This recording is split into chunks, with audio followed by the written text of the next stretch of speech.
upaya yang sudah dibangun dengan kesuksesannya hari ini itu hilang begitu saja. Kan eman gitu. Organisasi sekelas GRID, Gerakan Rakyat Indonesia Bersatu, yang sudah kayak pemilik negara tiba-tiba dibubarkan. Kan eman. Terus gimana nanti kalau bubar nasibnya? Sehingga akhirnya melakukan permohonan maaf daripada polisi. Mau dihalang sama polisi, mau dihadang sama polisi, mau dibereskan oleh polisi ketika sudah dikepung 50.000. Nggak bisa.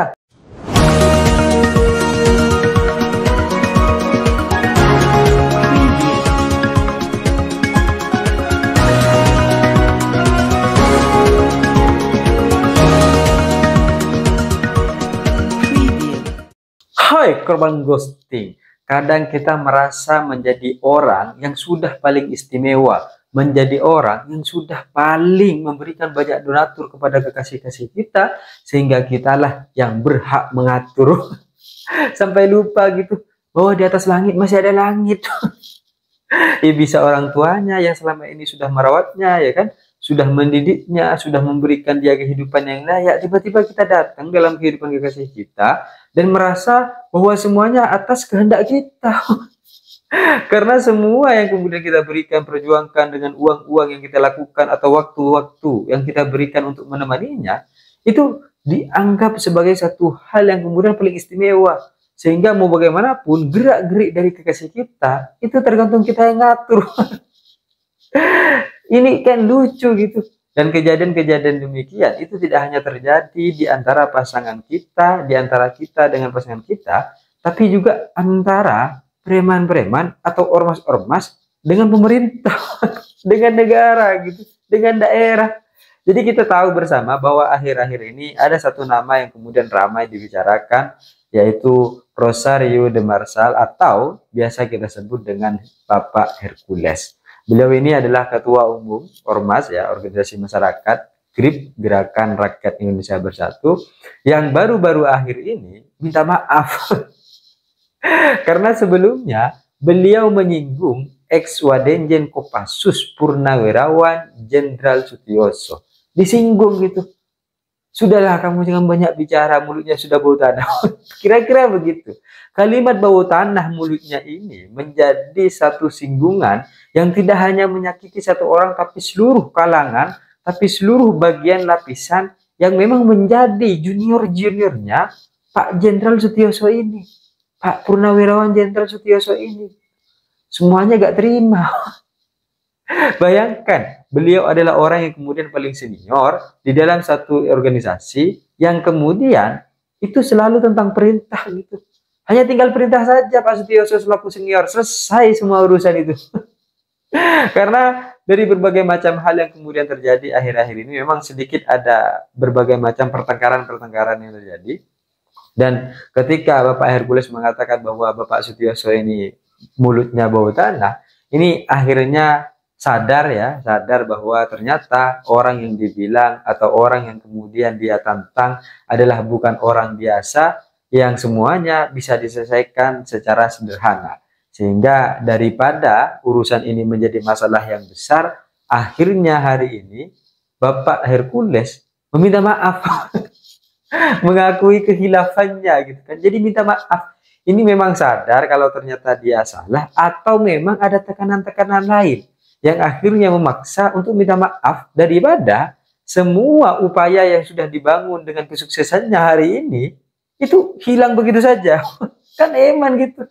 Organisasi sekelas GRID, Gerakan Rakyat Indonesia Bersatu, yang sudah kayak pemilik negara tiba-tiba dibubarkan. Kan eman. Terus gimana nanti kalau bubar nasibnya? Sehingga akhirnya melakukan permohonan maaf, tapi juga arogan. Setelah Pak Jenderal Purnawirawan Jenderal Sutioso yang kemudian dikata-katai dan tidak takut, akhirnya mohon maaf dan sadar, kemudian masih menyinggung yang lain. Siapa? Pak Gatot.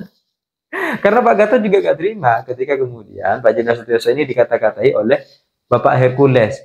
Dan ketika kemudian itu terjadi, Bapak Hercules akhirnya mohon maaf, sadar, tapi satu sisi juga menghina Pak Gatot. Gak takut saya sama Pak Gatot. Ini sudah minta maaf sama yang senior, mungkin cari lawan yang lebih junior. Sehingga akhirnya Pak Gatot disasar. Tapi kita tahu bahwa Pak Gatot juga mantan jenderal, mantan panglima. Ini kan repot gitu, jangan-jangan nanti ujung-ujungnya juga minta maaf.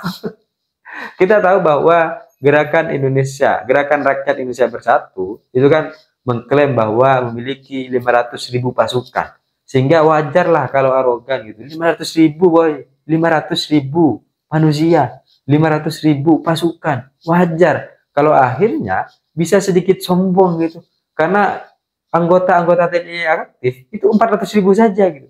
Tapi kalau keseluruhan anggota TNI itu ada 1.050.000. Ini kalau masih tetap arogan, terus kemudian bekerja, selesai. Belum juga Kopassus. Karena Pak Jenderal Sutioso itu kan juga Wadenjen Kopassus. Belum juga itu kan. Kalau ini bergabung semuanya, wah 500.000, kecil.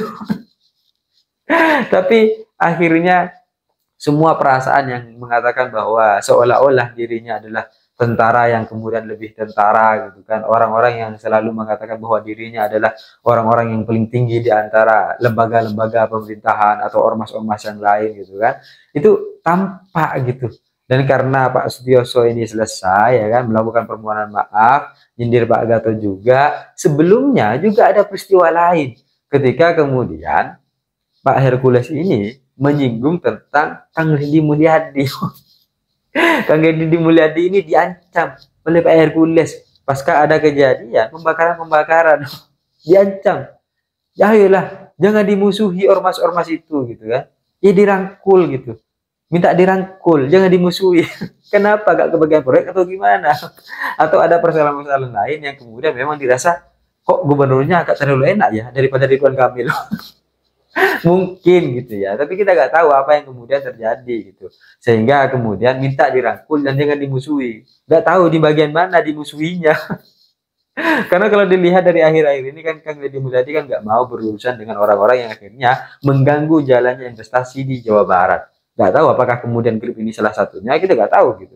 Tapi ketika kemudian ada satu ancaman yang kemudian disampaikan kepada Kang Deddy Mulyadi dan ancamannya begitu arogan, seolah-olah dialah pemilik Jawa Barat, seolah-olah masyarakat Jawa Barat itu tidak bernilai di hadapan dia, dan seolah-olah semua lembaga baik itu tokoh-tokoh masyarakat dari kiai hingga ulama semuanya sesuai dengan apa yang menjadi keinginan Pak Hercules.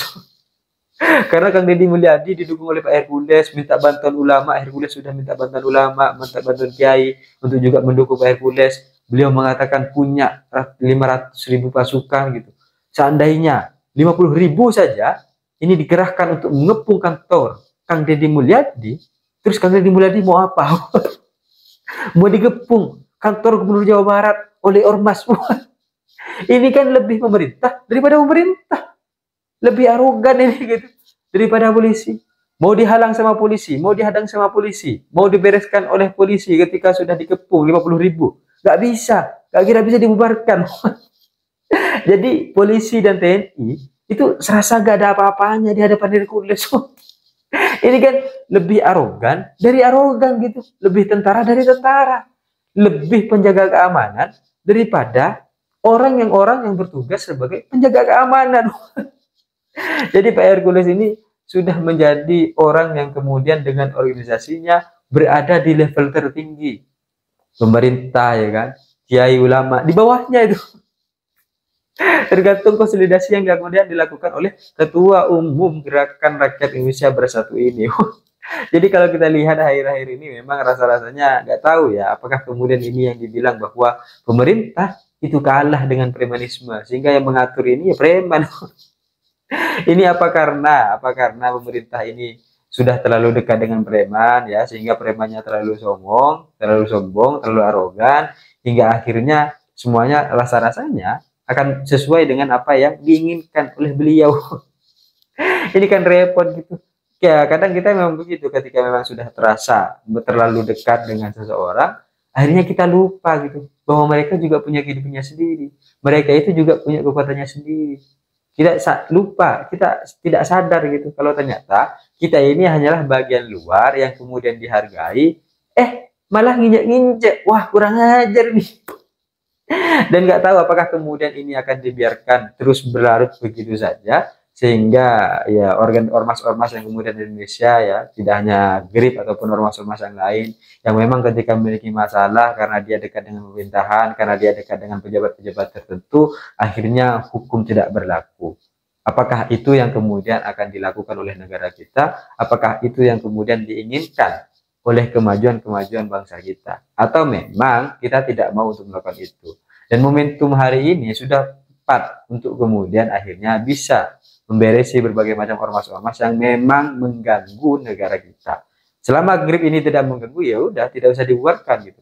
Tapi kalau ini mengganggu berbagai macam kestabilan, berbagai macam investasi, berbagai macam hal, jalannya pemerintahan yang kemudian baik untuk masyarakat, ya perlu tindakan-tindakan tegas sehingga akhirnya kita percaya kepada pemerintah. Karena kalau terus dibiarkan, kepercayaan terhadap pemerintah ini pasti akan menurun. Untuk apa kemudian kita ke polisi, untuk apa kemudian kita ke TNI, untuk apa kemudian kita pemerintah, kalau pada akhirnya ternyata yang mengatur itu semua adalah golongan-golongan ormas.